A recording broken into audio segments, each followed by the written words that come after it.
Ako po si Laureano Arispondo Sr. Nakatira dito sa sitio San Felipe, Barangay Linig. At umani po ako ng 402 kaban sa 19,000 square meter. Ano po, variety 2096. Nag-average po ng 58 kilos isang kaban.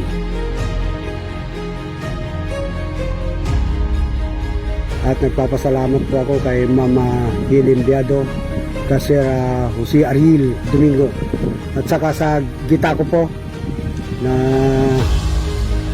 pinamumunuan po ni Mama Sumaliling, na nasasakupan po ng NIA New Press Division 6, at nabigyan po kami ng magandang patubig na galing sa NIA. Maraming salamat po.